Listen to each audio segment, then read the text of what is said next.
May operasyon din ng mga pulis sa Mandaluyong at Taguig para sa pinaigting na curfew ordinance. Mahigit 60 menor de edad ang pinagdadampot.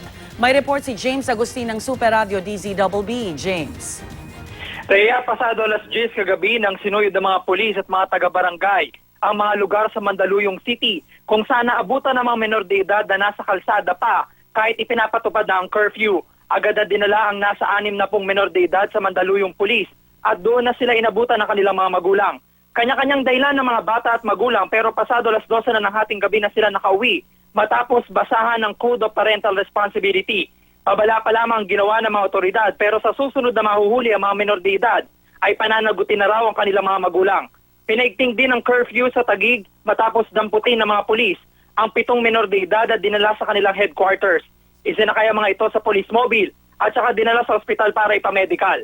Matapos ipamedical ay tinurn over ang mga bata sa mga barangay na nakakasakop kung saan sila nakatira. Ayon naman sa mga otoridad, magsilbi raw sana itong paalala sa mga magulang na hindi dapat pinababayaan ng mga bata na nasa kalsada lalo na kapag madaling araw. Rhea? Maraming salamat, James Agustin ng DZBB.